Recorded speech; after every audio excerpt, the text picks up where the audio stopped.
Thank you so much for giving time in watching this vlog. And I don't know kung bakit ka andito ngayon. Siguro you are one of those persons na ina-identify yung sarili as part of the LGBTQ. Or maybe you are one of those who are struggling in faith because of gender identity crisis. Or maybe you are a minister, a leader, or maybe you are someone na gusto lang maintindihan, malinawan, or mapalawak yung kaalaman about this issue, about this topic. Anyway, whoever you are, I know that this is not an accident that you are watching right now. And I pray that this lecture, this vlog will enlighten, inspire, and help. May we always find grace and favor in the person of Jesus Christ and continue to grow deeper and deeper our relationship with Him. So as we start, gusto ko munang ipakilala yung aking sarili. Kasi maybe some of you are asking, bakit? Sino ba ako? Kumbaga, ano ba yung credibility ko para magsalita sa mga bagay na katulad nito? First, I am a pastor. Second, I have been there struggling with gender identity crisis. There are two things that I have struggled the most in faith when I was young, high school up to college. First is being agnostic, yung hindi ako sure kung meron ba talagang Diyos. Kahit lumaki ako sa simbahan, I'm struggling with intellect or with reason whether God exists or not.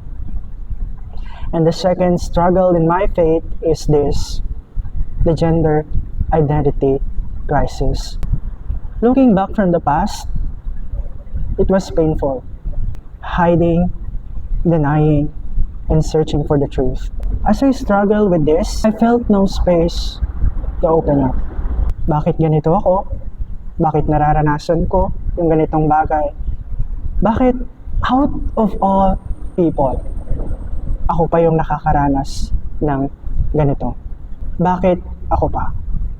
I felt being alone, no one to share with. I felt that nobody would understand me. And even in the church, just what I have told you, lumaki ako sa simbahan. Pero yung ideal, yung mga ganitong klaseng issue, there was not. Ang nilikha ng Diyos ay babae at lalaki lamang. Period. That's it. And there was only laughter for those people na nag-struggle ng ganito. Naniniwala ang church na ang nilikha lang ng Diyos ay babae at lalaki. Pero bakit kapag hindi na pumasa sa standard ng cultural masculinity and femininity, they labeled them as third sex? Again, it was painful. How many years I'm struggling and searching for the truth, for an answer. What will I do about this same-sex attraction? About my struggle of gender identity? And I found the answer only in a personal, growing, intimate relationship with Jesus Christ. Later on, as I go deeper in studying about this issue, mas naliliwanagan din ako. At ito yung mga bagay na gusto kong i-share sa inyo ngayon. By the way, when I say the word gay, I am using this term as a general representative to those people who identify themselves as part of the LGBTQ+. Kaya hindi ko masyadong babanggitin sa video na ito ang mga salitang lesbian, bisexual, transgender, etc. I will only use mostly ang salitang gay to represent them all. So let me start with these two questions. Is being gay a choice? Second, can you be a gay and at the same time a Christian? Pero una, ano ba ang definition mo ng bakla? Tingnan natin. Una, malamya at mahinhin, hindi matikas o matigas gumalaw. Pangalawa, mayroong pagkahilig sa mga quote-unquote pambabae o panlalaking sports or habits.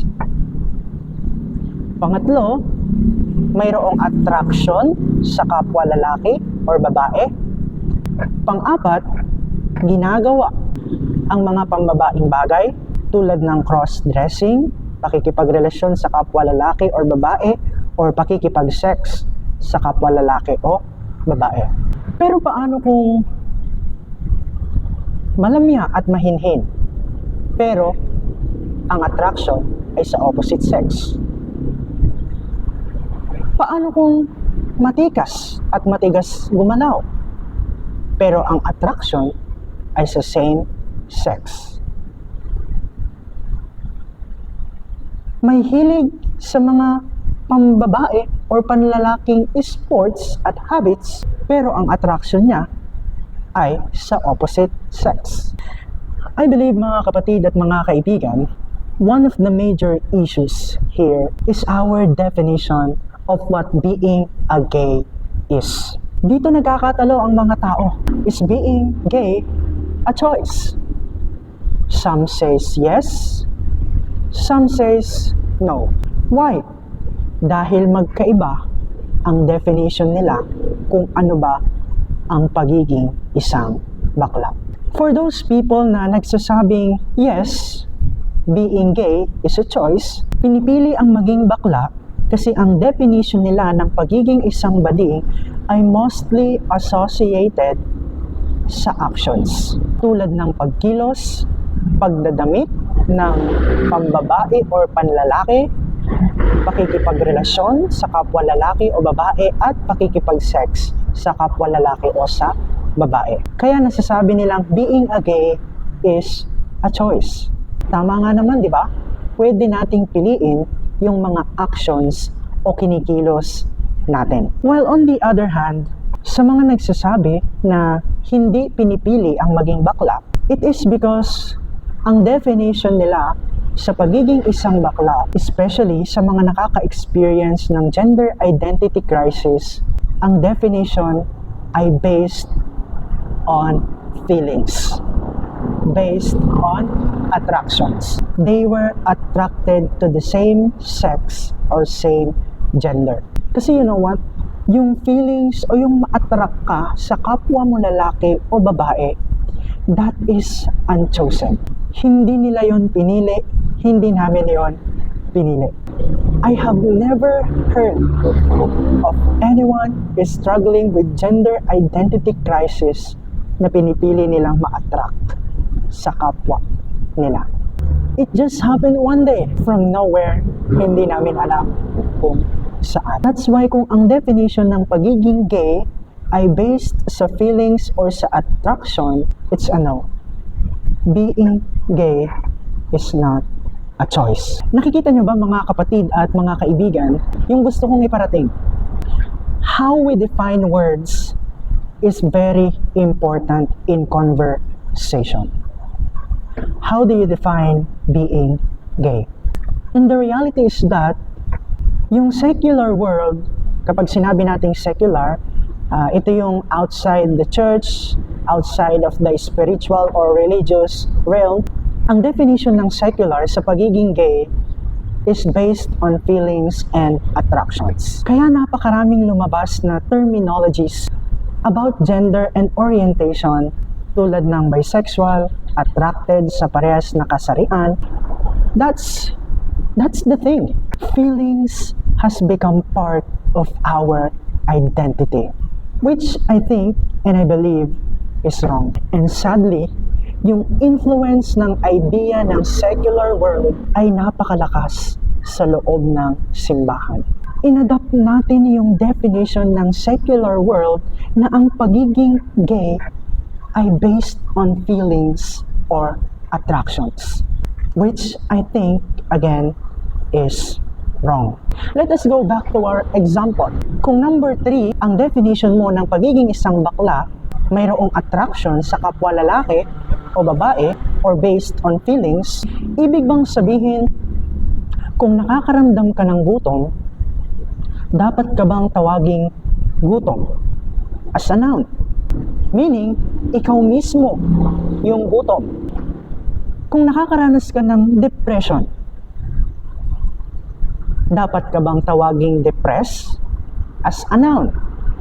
Meaning, ikaw mismo yung depression. Yun yung identity mo. Kung nakakaranas ka ng sadness, dapat ka bang tawaging sadness as a noun? Meaning, ikaw mismo yung sadness. Yun ang identity mo. O ang mas dapat sabihin ay si Juan ay isang lalaki na nakakaranas o nakakaramdam ng pagkagutom, ng depression, ng sadness. Pwede din namang si Juan ay gutom, depressed, sad. Pero in the sense na yun ay kanyang mga experiences at hindi bilang siya not an identity. Pwede din namang si Juan ay same-sex attracted in the sense na yun ang kanyang nai-experience pero hindi bilang siya not an identity. Ang problema natin, i-define natin yung sarili natin based on our feelings, based sa nararamdaman natin. Tama ba na sabihin ako ay sadness? Hindi naman, di ba? Ibig sabihin, kung hindi tama na sabihin na ako ay sadness, tama bang sabihin na ako ay bakla base lamang sa aking nararamdaman o sa feelings, sa aking nai-experience na feelings? Ang problema natin, tayong mga church people, naniniwala tayo na ang kasarian lang na nilikha ng Diyos ay lalaki at babae. Pero ginagamit natin ang method ng mundo sa pag-define ng identity ng isang tao.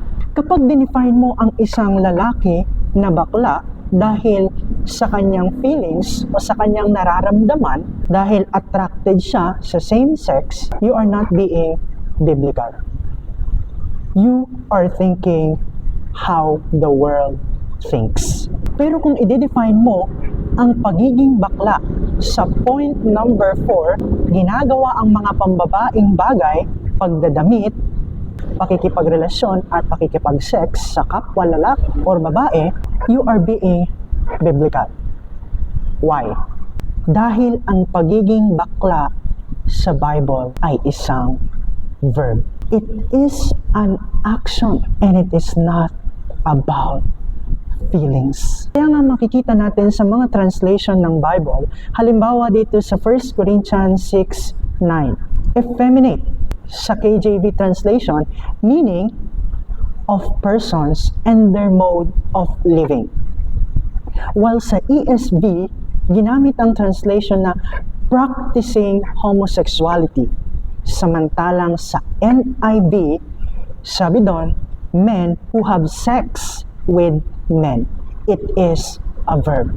What you do defines who you are. Kasi the same sins listed together with homosexuality is fornicators or sexually immoral, idolaters, adulterers, drunkards, revilers. Matatawag ka bang idolater kung hindi ka nag-a-idolize? Matatawag ka bang adulterer kung hindi ka nangangabit? Matatawag ka bang drunkard kung hindi ka naglalasing? Or matatawag ka bang painter kung hindi ka nagpe-paint? Yung feeling mo lang gusto mong mag-paint, matatawag ka na bang painter nun?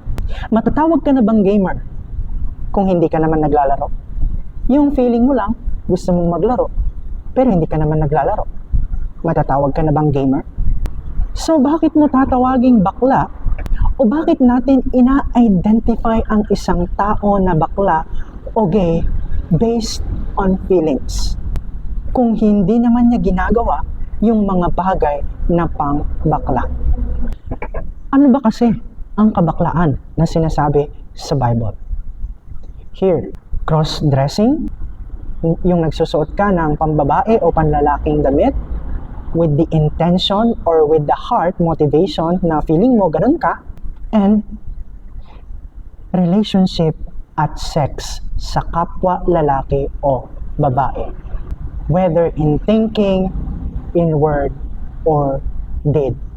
Ang kabaklaan ay hindi patungkol sa tindig, mahinhin, malamya, hindi patungkol sa nararamdaman, attraction, at hindi patungkol sa mga hilig o sports dahil ito ay cultural o nakabase sa lugar. Ibig sabihin, hindi lahat ng nagji-gymnastics na lalaki ay bakla. Hindi lahat ng nagba-volleyball na lalaki ay bakla. Hindi lahat ng lalaking may hilig sa pagde-design at iba pang arts ay bakla. Hindi lahat ng nagtatamborin ay bakla. Culturally, mayroong stereotyping ng pambabae o panlalaki. Sabi nila, pambabae daw ang gymnastics, ang basketball, panlalaki, ang pagde-design, ang pagtatamborin, pangbabae. That may be cultural, pero hindi absolute biblical standard ng pagiging isang babae o lalaki. Kasi maraming lalaking biblical characters ang mga artists and designers. Sino ang nag-design at naging artist ng temple, ng tabernacle? Men. Sinong mas maraming diary sa Bible? Men. Not unlike sa panahon ngayon, nung bata ako, ina-associate nila na kapag ka doon nagda-diary ka, bakla ka. Kapag ka lagi kang umiiyak, bakla ka. Ano? Kapag ka gusto mo ng mga design, yung mga panlarong quote-and-quote pambabae, bakla ka. Mga kapatid at mga kaibigan, sports, habits, and preferences does not necessarily entail one's identity of sex or gender. Pero, take note, pero kung ginagawa mo yung mga bagay na yon na para kang isang babae, kahit lalaki ka, vice versa, doon na tayo may problema. Kasi, ine-entertain mo na yung feelings mo, tinitake mo na into action. Halimbawa, nagtatamborin ka, pero ang feeling mo, babae ka. Na-express mo yung sarili mo bilang babae. Kahit na hindi naman talaga pambabae ang tamborin, pero yun ang feeling mo habang ginagawa mo yun. That's a different story. And that is what makes it sin. Your motivation, your intention na gawin, na ginagawa mo yung bagay na yun, that what makes it different. There are no absolute standard of biblical sports, habits, and preferences for men. Pero kung yung puso mo, para kang binabae o tomboy, that is a different story. So, at the end, hindi ka pwedeng maging bakla and at the same time, a Christian. Tama ang sinasabi nilang walang bakla as a verb na mapupunta ng langit. Katulad din kasi ito ng sinasabi ni Paul na walang nakikiapid, sumasamba sa Diyos-Diyosan, nangangalunya, nagnanakaw, sakim, naglalasing, nanlalait ng kapwa, mandaraya, napupunta sa langit. So, again, dito papasok ang statement na ang pagiging bakla ay choice.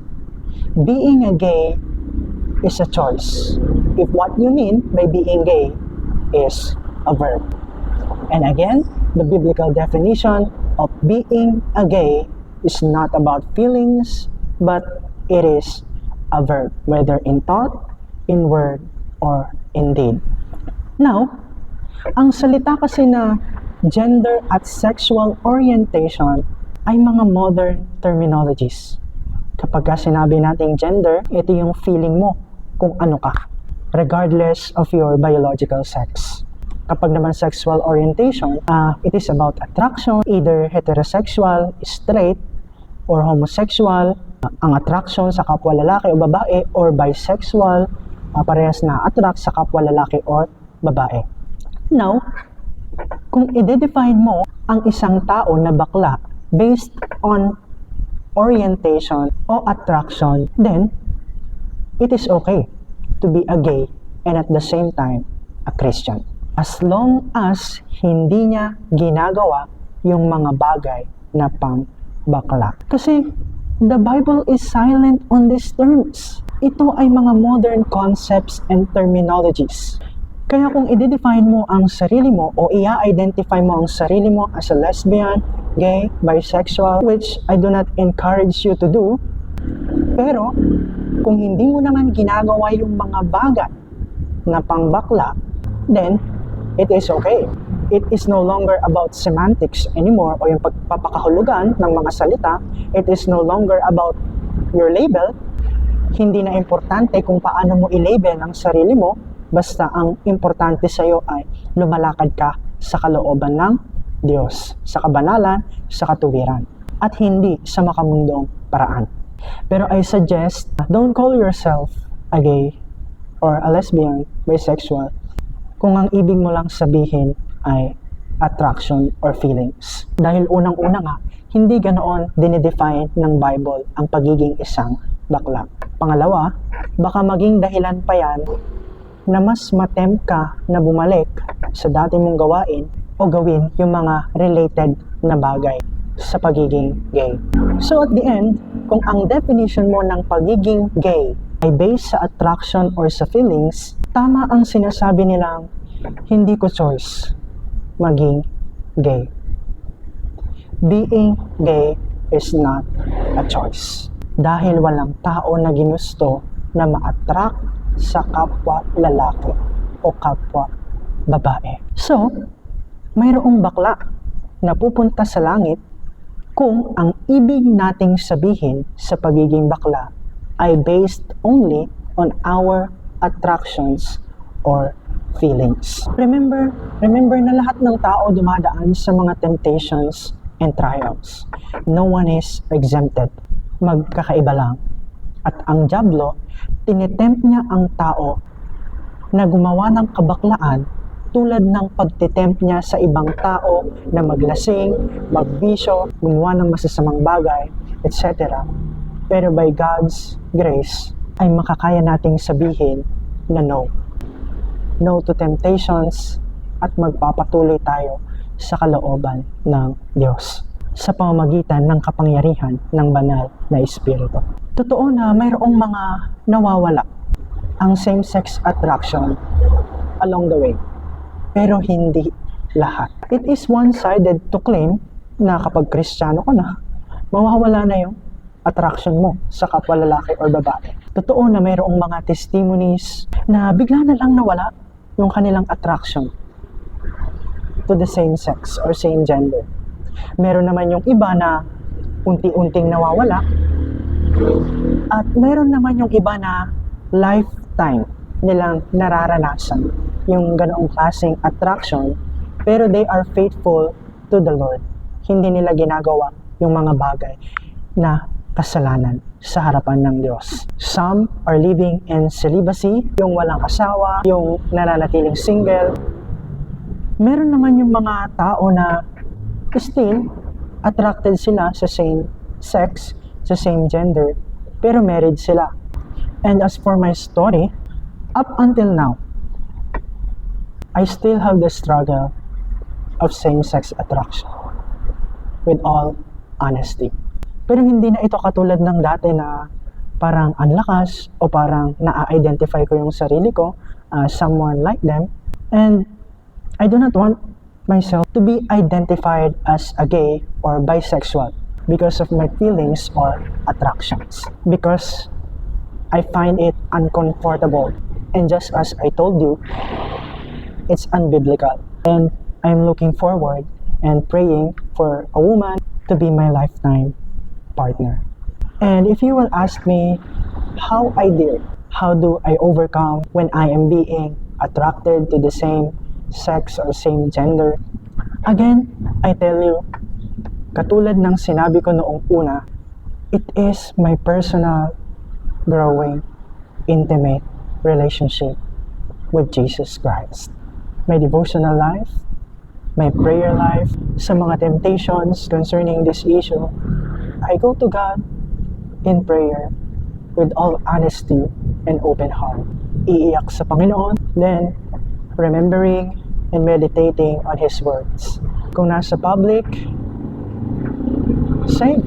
I go to God with all of my heart in prayer. Kahit nakadilat ako, kahit marami akong kasama, surrounded by people,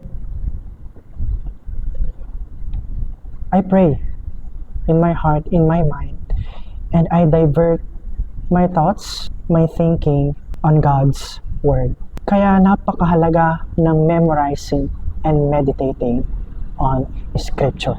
And dumating na rin siguro ako sa point na wala na akong pakialam sa sasabihin ng iba kung paano nila ako i-label.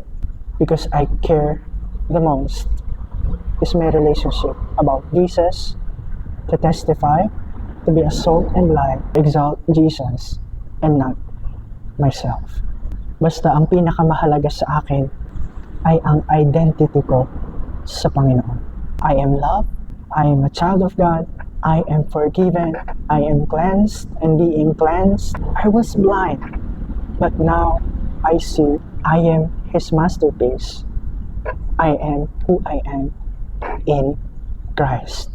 Kaya mga kapatid at mga kaibigan, kung ikaw ay follower ni Jesus at nag-i-struggle ka sa same-sex attraction or sa gender identity crisis, alam kong mahirap. Sometimes, you will feel alone. Sometimes, the struggle is too strong. Pero don't give up. Focus tayo kay Jesus. Hindi tayo tinatawag na maging straight ang sexual orientation natin o feelings natin. Tinatawag tayo to live a holy life, to serve Jesus, to have a deeper relationship with Him regardless of our feelings, to love God above everyone else and above anything else. Focus tayo kay Jesus at hindi sa ating mga sarili. Again, ang pinakamahalaga ay ang identity mo in Christ. It's about being who you are in Christ. You are loved and you are a child of God. You are forgiven. You are cleansed and being cleansed. You are His masterpiece. Being Jesus-centered and not self-centered. At para naman sa inyo na ina-identify ang sarili as part of the LGBTQ community at hindi Christian or hindi committed sa Christian faith, you are made in the image of God. You are valuable. Mahalaga ka. You are loved by God. It's not about being born this way, but it's about being born again. Sabi ni Jesus, unless a man is born again, he cannot see the kingdom of God. Nilikha tayo ng Diyos para makasama tayo eternally sa walang hanggan. But sin separated us from God. God is holy and just, at yung mga kasalanan natin, pagdudusahan natin sa walang hanggan. Every one of us are doomed to hell. Pero dahil sa pagmamahal ng Diyos sa atin, He sent Jesus. Jesus died para pagbayaran yung ating mga kasalanan, na imbes na tayo ang magdusa, inako ni Jesus. Sabi sa Romans 5:8, but God demonstrates His own love for us in this: while we were still sinners, Christ died for us. Ganoon katindi yung kasalanan dahil kinailangan pa ng Diyos na ipadala yung kanyang kaisa-isahang anak. Kailangan pang dumanap ang dugo ng precious royal blood ni Jesus para sa atin. Pero, mas matindi yung pagmamahal ng Diyos sa atin. Kasi kahit na isakripisyo niya yung kanyang kaisa-isahang anak, ginawa niya para mailigtas ka, matubos tayo sa kasalanan, maligtas tayo mula sa kadiliman patungo sa kaliwanagan. At para matupad yung pinaka-original plan ng Diyos na makasama tayo sa walang hanggan. God loves you and He wants you to be with Him forever. Kaya kung nasa estado ka na you are living in a sinful life, you are doing gay things, God wants you to turn to Him. Humingi ka ng tawad sa Diyos, tumalikod ka sa iyong mga kasalanan, at maniwala ka ng buong puso na tanging si Jesus lamang ang makapagliligtas sa iyo, na siya ay namatay para sa katubusan ng iyong kasalanan at muling nabuhay sa ikatlong araw. He wants you to be with Him forever. So now, let's go to the question na saan galing ang same-sex attraction? Is it from genes? Is it from culture? Is it from the environment? Biology and psychology has answers, but they were not absolutes. Kasi hindi naman pare-parehas ang istorya ng tao.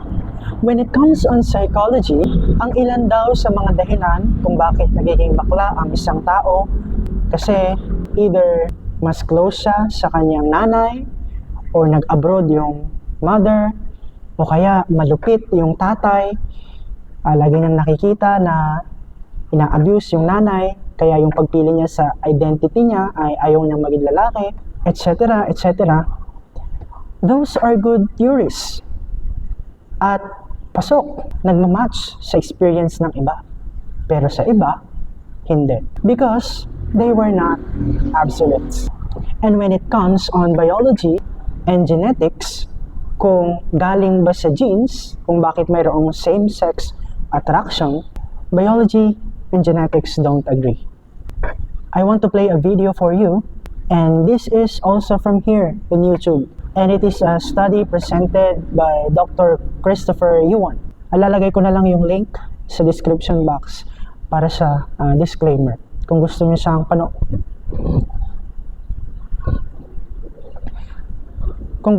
panoorin as a separate video, pero i-include ko na dito sa video na ito. No copyright infringement intended naman. It is safe to use for education purposes. So, let's watch this video. You're in a conversation and someone says, people can't help being gay. It's part of their genetic makeup. What would you say? Because the search to find a definitive biological cause for sexual orientation has been largely unsuccessful, it has continued to change. For example, many people aren't aware that scientists long ago abandoned any search for a single master gene that dictates sexual orientation, or most behaviors for that matter, because we now know that's not how genes work. Today, the search has shifted to whether or not there is any genetic component to one's sexual orientation. And if there is, what kind of role does it play in determining who we are sexually attracted to? Still, people will often assume that there must be a genetic source for sexual orientation, and will talk about it as if it is settled science. But it's not. So the next time you're in a conversation and someone says being gay is genetic, here are 3 things to remember. Number 1, genetics only play a small role in determining sexual orientation. The most recent study on genetics and same-sex sexual behavior was published in 2019. One of the largest searches ever conducted for genes linked to sexual orientation, it demonstrated just how difficult it is to link homosexuality to genetics. Based on their findings, the researchers estimated that genetic factors might be able to explain only 8 to 25% of all non-heterosexual behavior. In fact, they could only identify 5 possible DNA markers, not 5 genes, but 5 markers. And those 5 markers could only explain less than 1% of all non-heterosexual behavior. And even this study has yet to be replicated and confirmed. Furthermore, it's important to understand that genes express themselves in all sorts of ways. For instance, one of the strongest associations researchers found to gay male attractions was a gene linked to male baldness. But of course, not all gay men are bald, nor are all bald men gay. Genes just aren't as clear-cut as many think. So far, the studies we have suggest that genetics simply don't play as significant a role in determining sexual orientation as is often claimed. On the other hand, scientists do recognize environmental influences ranging from hormonal exposures while babies are in the womb to social influences they experience later in life. So even if there are genetic components to sexual orientation, there are certainly not the only influences. Number 2, genetics cannot predict whether a person is gay or straight. The scientists conducting this study concluded that even with all the markers together, they cannot predict whether a person is gay, bisexual, or straight. Another way to say this is a predisposition is not equivalent to a predetermination. In other words, it's quite possible for a person to be born with a predisposition, but that predisposition does not predetermine their life experiences, nor can it predict their behaviors. In fact, the data shows that sexual orientation is not as fixed as activists often claim. Dr. Lisa Diamond, a self-identified feminist scientist and lesbian psychologist at the University of Utah, has provided extensive research demonstrating that sexual orientation is fairly fluid, not fixed, especially among women. While genetics may, at a small level, influence sexual attraction, it's not necessarily an immutable reality. Which brings up the third point. Sexuality is not who you are, it's how you are. In any discussion about sexual orientation, it's important to remember that sexual attraction is something we experience. It's an existential reality. Existential refers to things like our behaviors, actions, feelings, desires, and passions. However, conversations about sexuality often move from the existential realm to the ontological realm. In other words, the claim, "Here's who I am attracted to," quickly becomes, "This is who I really am." Ontology has to do with issues of essence to personhood or existence. But sexual attraction is not essential to our existence, so it should not be talked about in ontological terms. Attraction is something we all experience and is often outside of our control. Experiencing same-sex sexual attraction is not a choice, but acting on it is. Experiencing any attraction or any desire doesn't justify a decision to act on it. And this is a difficult and personal topic for many. As we discuss what is true, we must remember that anyone asking this question and everyone who experiences same-sex attraction are created in the image of God with all the value and dignity which that entails. So next time you're in a conversation and someone says being gay is genetic, remember these three things. Number one, genetics only play a small role in determining sexual orientation. Number two, genetics cannot predict whether a person is gay or straight. Number three, sexuality is not who you are, it's how you are. For What Would You Say? I'm Christopher Yuan.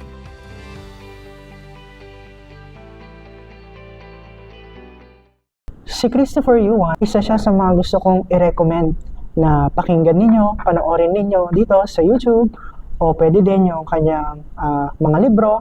Basahin nyo rin yung mga books ng iba, tulad nito, ni Rachel Gibson, ni Preston Sprinkle, ni Sam Alberry. Marami kayong mga matututunan sa kanila when it comes on this topic, when it comes on this issue. So, saan galing ang same-sex attraction? Again, biology and psychology have their answers, but they were not absolutes. One thing that we are sure for 100%, it's from the fall and the works of the devil. Simula kasi nang nagkasala ang tao, nagkaroon yan ng domino effect. Lahat ng hindi maganda, including yung mga unnatural desires, feelings, or attractions, ay part ng fall o ng kasalanan.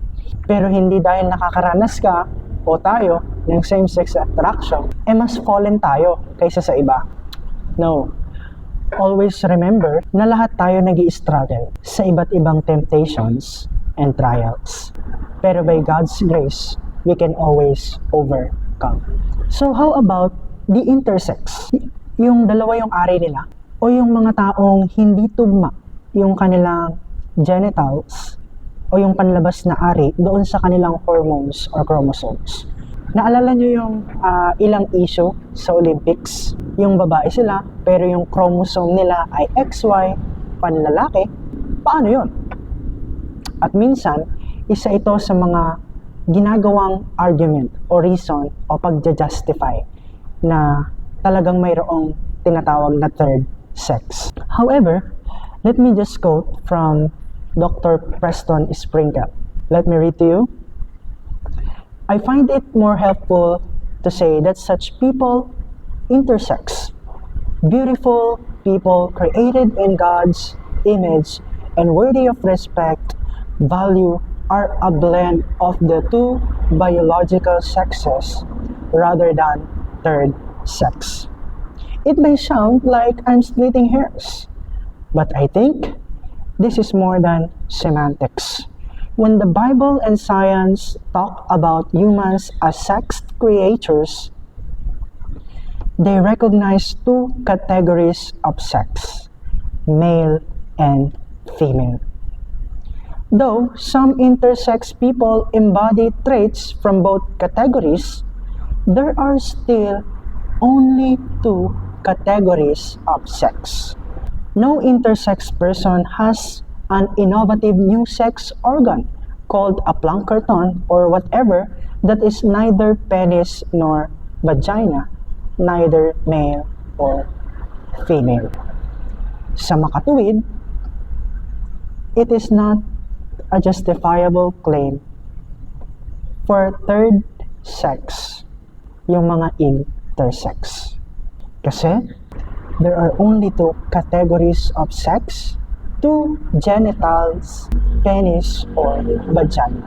Walang pangatlong sex organ. So, if you will meet an intersex person, love them, respect them. They are still made in God's image. They have purpose here on earth. They can be saved. They can testify about Jesus Christ. So how about pronouns? Alam nyo, napakalaking issue nito sa ibang bansa. Pero sa ating mga Pilipino, hindi siya ganoon kalaking issue.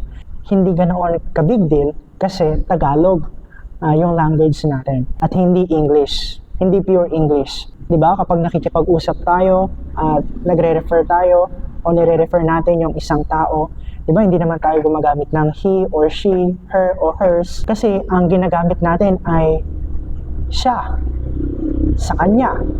Kaya wala tayong masyadong problema sa part na ito. Ganito kasi halimbawa, mayroon kang friend na transgender. Sabihin natin John ang pangalan.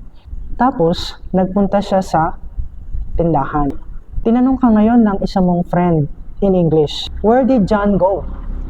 Eh ikaw naman, nag-iisip ka kung anong pronoun yung gagamitin mo. Eh transgender siya at preferred niya na babae yung pagtingin sa kanya. So nag-iisip ka, he ba yung gagamitin mo o she? He went to the store or she went to the store? Pero sa Tagalog, di ba wala namang kaso? Kasi ang sagot mo lang dyan, doon siya nagpunta sa tindahan. Siya ang ginagamit natin na word. Kasi yung siya ay neutral. Kaya walang problema, di ba? Pero ang isa din sa mga tip in English, kung nag-aalangan ka na tawagin between she or he, pwede namang pangalan ang sabihin. Huwag ka nang gumamit ng pronoun. John went to the store, di ba? Hindi ka nagagamit ng pronoun. Pero paano naman kung halimbawang babaeng-babae ang kasuotan, pero alam mong lalaki? And vice versa. Bilang isang tao, at especially, Kristiyano ka, tatawagin mo ba siyang ma'am o sir? If you are a committed Christian or a Christian, ano ang dapat mong gamitin na pronoun or label? Let me present to you two views on that issue. First is against using pronouns trans people identify with. Dito sa view na ito, halimbawa, hindi sila nag-a-agree na gagamitin mo ang pronoun na he kung alam mong babae siya. Hindi mo dapat gamitin ang she kung alam mong lalaki siya. Kasi sa argument na ito, sa point of view na ito ay isang kasinungalingan. Kung tatawagin mong she, isang lalaki, abay nagsisinungaling ka. Pinapaniwala mo sila sa isang kasinungalingan. Lalo na kung isa kang Christian. Kasi ang totoo, lalaki sila eh. Bakit mo tatawagin o bakit mo gagamitin ang pronoun na she? And vice versa again. Eh di para ka na rin nakiayon sa method, sa galaw ng mundo. So that is the first view. Second view is this. Affirmative side o tinatawag nilang pronoun hospitality. Isa sa mga premises o argument nila dito is, it's not necessarily lying daw. Kasi yung meaning o yung usage ng mga words o ng mga salita ay nag-iiba sa bawat panahon, sa bawat generation. At base din sa kultura. Halimbawa raw, yung salitang nice. Ang salitang nice ay hindi naman talaga yung salitang nice ngayong generation na ito. Kasi alam nyo, noong unang panahon, ang salitang nice ay it comes from the Latin word nisus, meaning ignorant.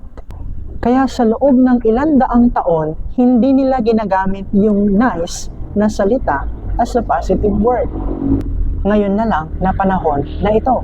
Kaya dito, sa view na ito, ang kanilang defense is that sa language kasi ngayon, pwede mo nang tawaging she, ang isang lalaki na biologically male pero ina-identify nila yung kanilang sarili as a woman.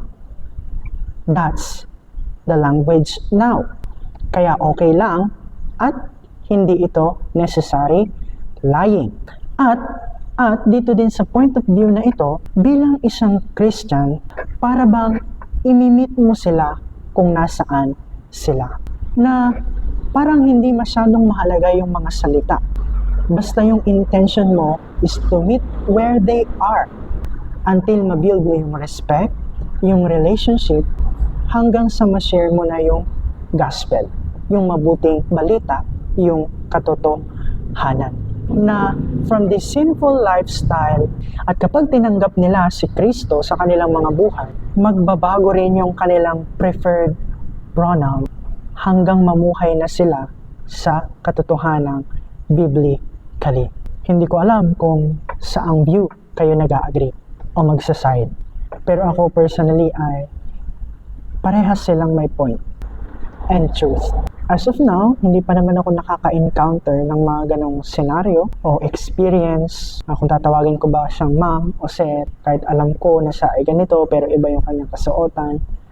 Ganun. Well, may God help us kapag andun na tayo sa ganoong klaseng situation. And last, here is my some advice for the ministry. Una, make the church as a loving and a safe space.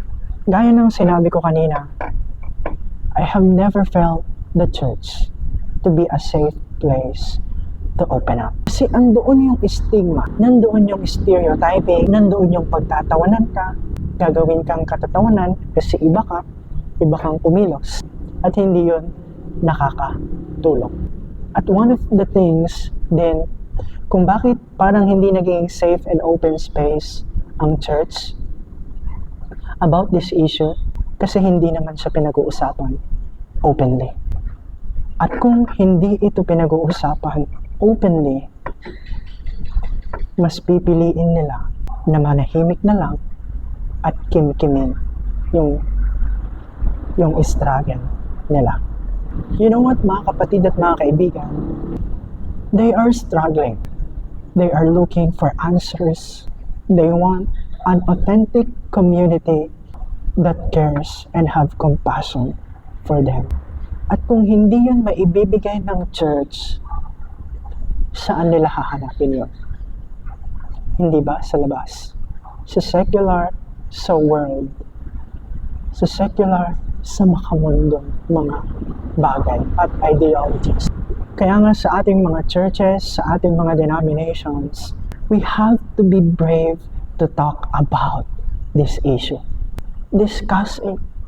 Explain it.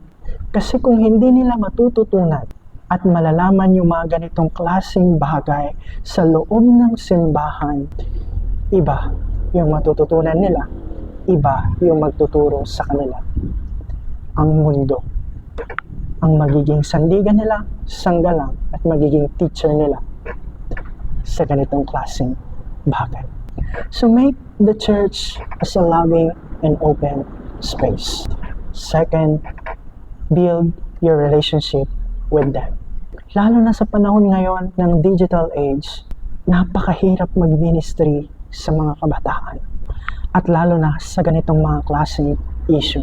Hindi ka makakakonect sa kanila, hindi sila mag-open up sa'yo, hindi ka magkakaroon ng heart-to-heart talk sa kanila kung wala kang relasyon, kung hindi ka close sa kanila, kung wala silang tiwala sa'yo.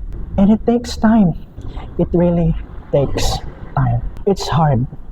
Huwag mong i-expect na in one sitting, sasabihin niya lahat sa'yo. Don't rush. Keep on praying for them. Build your relationship with them. And third, listen to them and know where they are. Along the way, as you go building your relationship with them, magkakaroon ka na ng mga conversations.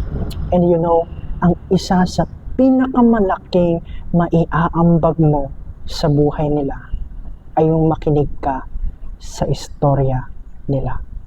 Ask questions tulad ng, kailan mo naramdaman yung ganyang klaseng feelings?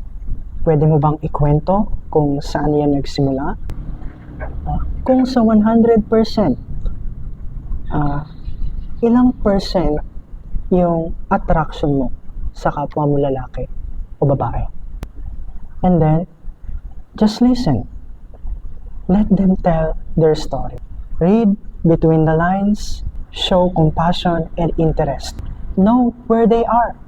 Paano mo ina-identify yung sarili mo ngayon? Gay ba? Bisexual?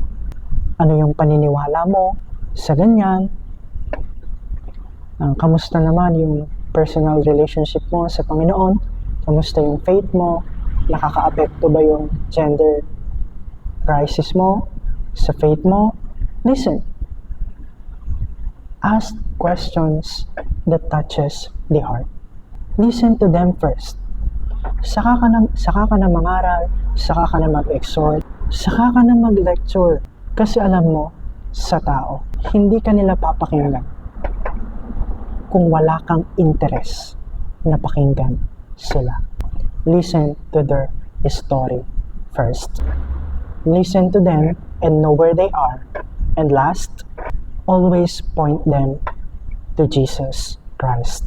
Now, at the end, you have the time to exhort, to share, na it's not about ourselves. Pwede mong sabihin dito na, hindi ko man fully naiintindihan yung sitwasyon mo, yung nararamdaman mo, yung attraction mo. Kasi hindi ko naman yan nararanasan.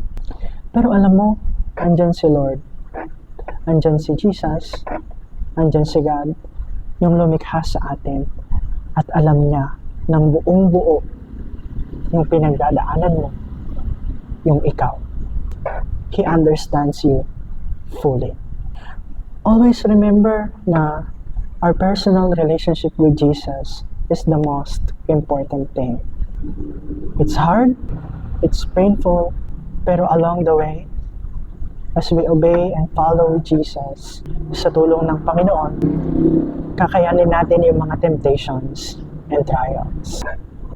So that's for now, and I hope it helped a lot. Maraming salamat sa inyo. Alam ko na marami pa akong bagay na hindi nabanggit sa video na ito or sa vlog na ito. But I hope it helped a lot sa inyo na mga nanonood. Let's pray.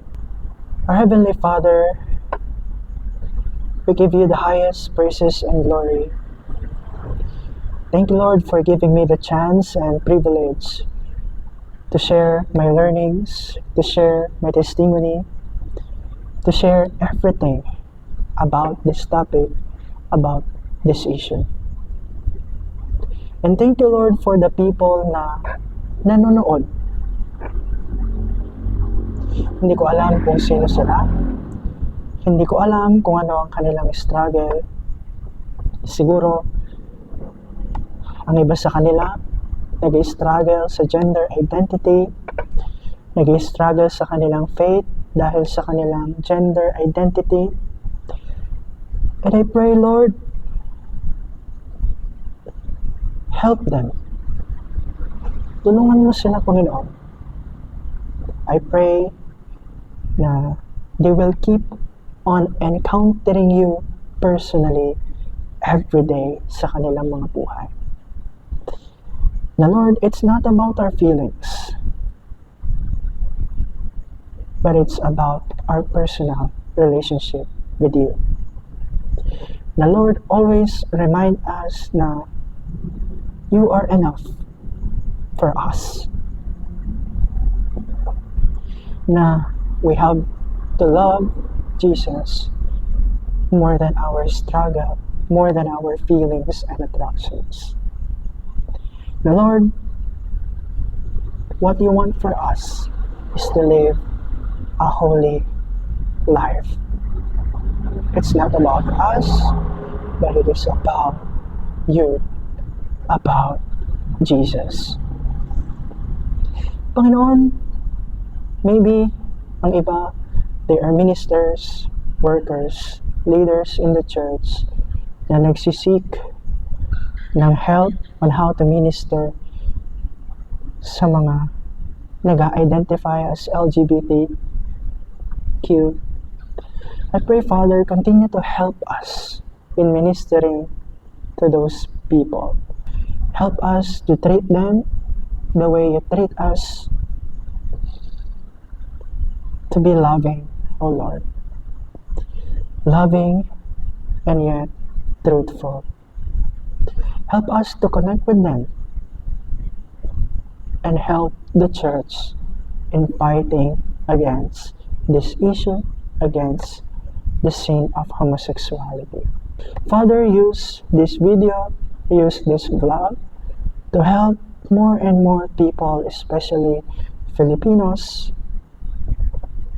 struggling with same-sex attraction, and also to help ministers and leaders in the church. Lord, help us. Help us. This is all I pray in the name of Jesus Christ.